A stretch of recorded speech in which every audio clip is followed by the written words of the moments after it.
Hi, I'm Vrinda. Have you ever been to a press conference?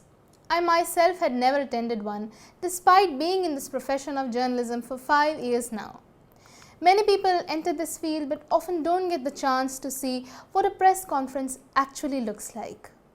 When I woke up on the morning of the 17th of April, I had no idea that in just about half an hour, I would be standing a few feet away from Rahul Gandhi and Akhilesh Yadav in a hall full of journalists at a hotel right at the center of immense political action.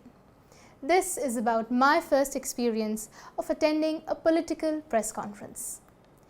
I had been working late the night before, and upon waking, I saw a message from Ravish informing me that Rahul Gandhi's press conference was going to take place in Ghaziabad. We thought we were already too late, and so there was no point in going all the way. However, just a few minutes later, he sent me another message telling me to get ready and that we were going. I thought I had some time to get ready, but in this profession, you have to be ready all the time and also have your phone charged all the time. And so in less than 10 minutes of telling me to get ready, Ravish was downstairs waiting in the car, and I rushed as much as I could and joined him. He in fact almost left me but was kind enough to come back and take me along. Upon reaching the venue, we realized we were in fact late.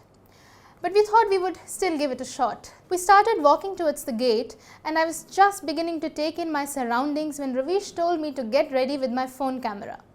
To my utter horror, I realized that my phone was down to a meager 40%. Remember, your phone should always be 100% if you're a journalist. I turned it on to extreme battery saver mode and started shooting Ravish as he began walking towards the crowd. We fought past a very excited crowd and reached the security check, where we were told that there was absolutely no chance of an entry. We waited for a while, tried making some calls, but no luck. We decided to go back and were nearly there at the exit when one of the media managers inside called us back. The same man that you see on the screen now. He took us along and suddenly we were inside. The idea that struck me first was that behind the frame that we see of the press conference on our channels and on our screens is a huge political machinery which is constantly on the go. We went through a hallway, then down the stairs and into a large hall where chairs lay about lazily, but the people were all charged up. The entire focus and energy of the room was directed towards the far corner, which was just not visible to me from where I was. As we entered the room, I heard Rahul Gandhi speaking on the mic. It was obvious that one had to find one's own way in this crowd. I found myself going towards a corner where there was some space, and by the time I looked around to see where Ravish was, I found him gone and saw him standing far away upon a chair recording the press conference on his phone. I realized this was probably the best strategy, and so myself got upon a chair and started recording videos. For a while in the beginning, I couldn't really follow the content of the press conference because I was truly overwhelmed by the sheer presence of so many journalists in that hall. I had never realized, despite being in the media for so long now, that an event which just consists of a few people speaking into a microphone and addressing a few 10-15 questions could possibly include such a huge inventory of journalistic manpower and equipment. There was an army of cameras in that room, and there were as many people sitting in front of those cameras, attentive, noting down everything, listening to what was being said. Given the lack of meaningful coverage that the opposition gets in mainstream media, it was almost wondrous to see that such interactions are still happening between the press and the politicians. Clearly and unfortunately, none of this gets filtered down into our newspapers and on our media channels. Obviously, it is done purposefully. There were probably more cell phones in the room than there were the high-end cameras. But seeing those cameras in action filled me with a sense of the futility that has been forced upon them. These cameras and these mics have been forced to go silent, even though they still have that power to ask questions. That hall did not have a lack of questions. There were all kinds of questions there. Misleading questions, questions meant to attack, distract, detract. There were also well-meaning questions, questions that actually challenged those who were sitting there. At times, there were questions to which the two politicians did not seem to have the most convincing answer as well. But this was a room where all kinds of questions were still allowed to be asked. Contrast this with what this looks like, an empty room with no questions and so naturally no information. I realized that I was a little too far away when I was at this angle, so I went to the opposite side of the room and stood upon a chair and started recording again. Of course, I was again reminded of my short height, but one pushes along. I stood on that chair for nearly 30 minutes, shooting almost non-stop, recording the energy of the room and seeing what journalists around me were doing. Apart from the journalists, there were also the politicians.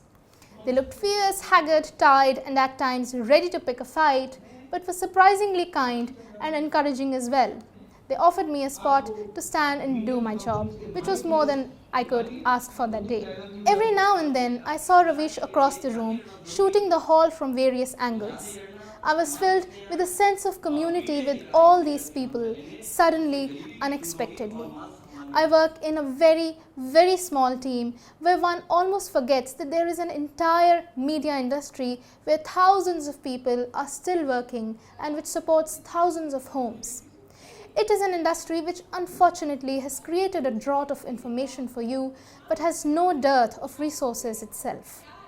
But looking at these journalists, I also realized that there were these people who were still on the ground following the elections in this heat, taking notes, waiting for their turn to ask the questions because that chance is gone in a split second. The whole time I was waiting for one particular moment. Over the last few years working as a journalist, I have watched countless press conferences. I have analyzed them, made notes out of them, I have edited them, cut out bites and moments of action. But there is always that one moment in a press conference which you hear but you never see. This is the moment when the questions are finally supposed to get over, and this is when there's a burst of energy behind the camera. You can always hear the journalists fighting to push through with their questions, but there's just no time left. Very rarely in a press conference do you actually see the press at this point. I wanted to capture this moment, and when it happened, I was ready. There was a sudden chaos, a blast of questions and noise from this group of people who were till then very attentively listening to what was going on. I saw all these hands going up in the air, armed with questions, but the music was on, the leaders were up. And just like that, the press conference was over. I got down my chair and saw that there were multiple missed calls from Ravish, who had been looking for me. Clearly, I had disappeared in that sea of people. I got down my chair, met him, and then left the hall as hastily as I had entered it. A swarm of people gathered around him, as is often the case. We crossed all of them, went up a flight of steps, got back into the hall from where we had entered. All this while, there was a huge crowd of people waiting to speak to him and get selfies. But then suddenly, out of nowhere, some altercation took place near the main gate. Somebody got angry with somebody else, and honestly, I don't know why. But I was constantly amused by the idea that politics on the ground plays out so differently from the perfectly edited videos that you see on your TV and your YouTube screens. It's a messy, messy affair. There is competition, anger, fatigue, frustration, joy, excitement. Everything is rolled into this huge exercise called elections, where the ultimate legitimacy is derived from you, the voter. But an open, unmediated, democratic interaction with the press is one of the cornerstones of an open democracy. It's an event in the life cycle of a politician where they are often built, broken, and put back together. The Prime Minister has refused to participate in any press conference in the last 10 years. So, never take a press conference lightly. There is always far more there than meets the eye. The answers given in a press conference are important, yes, but the questions are as important. Think about what those questions bring to you. Think about what the questions are actually asking. Think about the answers that are expected from these questions, and think hard about whether there is any space left for questions around you at all. Till next time, this is Vox Vrinda.